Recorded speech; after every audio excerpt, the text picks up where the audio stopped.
Hello friends, আপনারা দেখছেন helpful education channel. বন্ধুরা, ওয়েস্ট বেঙ্গল মাদ্রাস সার্ভিস কমিশনের যাদের গ্রুপ ডি পদের জন্য যারা আবেদন করবেন তারা কিভাবে প্রোফাইল আপডেট করবেন, দেখুন চিঠি আসা শুরু হলো। চিঠিতে কী কী লেখা আছে আপনারা সম্পূর্ণ দেখুন ভিডিওটি। বন্ধুর 73,000 যারা প্রার্থী আছেন তারাকে অবশ্যই এই আপডেশনটি করতে হবে। কি কি আপডেশন দেখুন চিঠিতে কী লেখা আছে। আগামীকালের যে চিঠি, সেই চিঠিটি আপনারা দেখাচ্ছি। দেখুন চিঠিটি যেটি এসছে গতকাল যে চিঠিটি, দেখুন from the secretary West Bengal Madras service commission থেকে এটি এসছে। Updation of details of candidates of first SLST and D group D. This is for general information of candidates that the West Bengal Madras Service Commission has planned to complete the recruitment process of first SLST Group D examination within 10/9/2024। 10 সেপ্টেম্বরের মধ্যে পুরো recruitment প্রসেসটা complete করবে এই Madras service commission.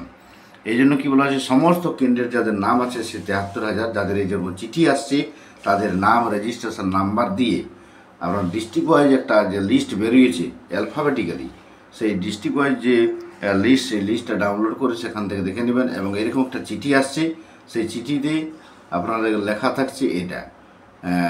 তো যদিও ওখানে ডেটটা কিন্তু 9/8 আছে, তো সেই ডেটটা কিন্তু 28 তারিখ, অ্যাকচুয়ালি 25 তারিখে লাস্ট ডেট। 25 আগস্টের মধ্যে আপডেশন করতে হবে। কী কী আপডেট করতে হবে দেখুন, email ID, mobile number, WhatsApp number, Aadhaar number, present address, আর আপলোড করতে হবে আধার কার্ডটি জেপিইজি ফরম্যাটে বা জেপিজি ফরম্যাটে 500 কেবির মধ্যে আপডেট করতে হবে।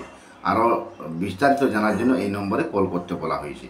আমরা এখন দেখাবো কিভাবে আপডেশন করবেন। সম্পূর্ণ প্রক্রিয়াটি আপনাকে কিন্তু মোবাইলের মাধ্যমে নিজে ঘরে বসে করে নেবেন। প্রথমে আধারটিকে আপনাকে করে নিতে হবে। আধারটিকে আপনাকে করতে হবে জেপিজি ফর্মে করে নেবেন, মোবাইল থেকেই হয়ে যাবে। তো দেখুন WBMSC ওয়েবসাইটে চলে এলেন, দেখতে পাচ্ছেন এই ওয়েবসাইটে চলে আসার পরেই তো দেখতে পাচ্ছেন এখানে, তো এই যে দেখতে পাচ্ছেন first LST 2010 group D updation portal, এখানে ক্লিক করবেন। তো বন্ধুরা, প্রথমে আপনাদের রেজিস্ট্রেশন নাম্বারটি জানতে হবে। তো রেজিস্ট্রেশন নাম্বারটি আপনারা জানতে পারবেন আপনাদের চিঠি যে আসছে এই চিঠিতে কিন্তু লেখা থাকছে, অথবা যে লিস্টটা পাবলিশ হচ্ছে সেই লিস্টে কিন্তু দেওয়া থাকছে। আপনারা এখানে রেজিস্ট্রেশন নাম্বারটি এখানে দেখুন, রেজিস্ট্রেশন নাম্বার, এই নাম্বারটি আপনাকে অবশ্যই খেয়াল রাখতে হবে এবং আপনার যে ডেট অফ বার্থ, তাহলে আপডেশন করতে পারবেন।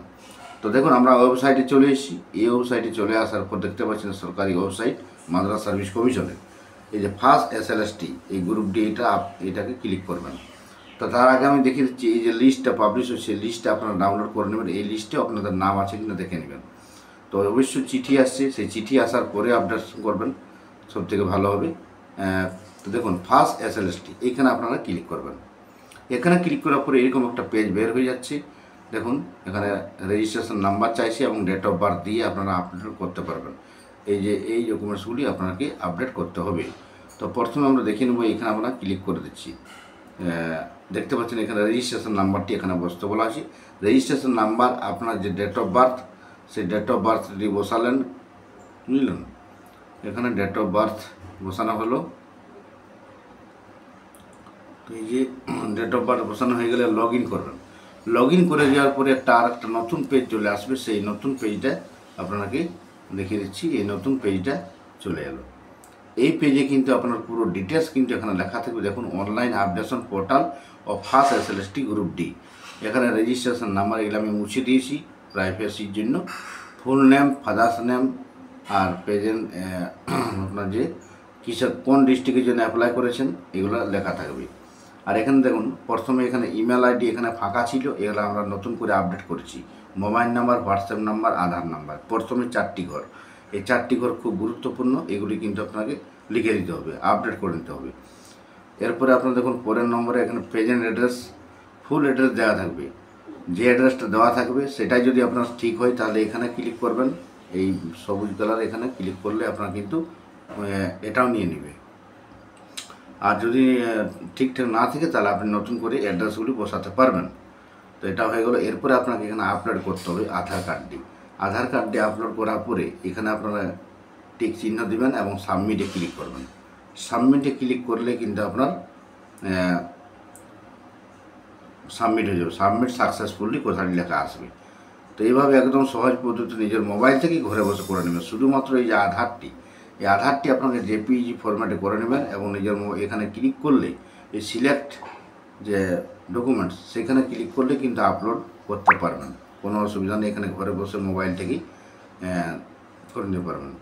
তো বুঝতে পারবেন বন্ধুরা, ভিডিওটি অবশ্যই লাইক ও শেয়ার করুন, চ্যানেলটিকে সাবস্ক্রাইব করুন। পরবর্তী ভিডিওতে আপনার সম্পূর্ণ আপডেট, মাদ্রাস সার্ভিস কমিশনের যাবতীয় আপডেট আমরা কিন্তু এই চ্যানেল থেকে নিয়ে আসবো। ভিডিও অবশ্যই লাইক ও শেয়ার করবেন, চ্যানেলটিকে সাবস্ক্রাইব করাবেন। এরকম চিঠি আসছে সবার, গতকাল অনেকেরই এসছে আর আগেও এসছি, হ্যাঁ। তো মোটামুটি চিঠি আসতে শুরু হয়েছে। তারপরে হয়তো অ্যাডমিট কার্ড ওয়েবসাইট থেকে ডাউনলোড করতে বলতে পারে, অথবা এই আপডেশন পরে, অথবা বাই পোস্টও আসতে পারে। এটা কিন্তু এখনও পর্যন্ত এখনও তার নিউজ নেই, তার আপডেট কোনো এখন দেওয়া হয়নি। তো ভিডিওটি অবশ্যই লাইক ও শেয়ার করবেন।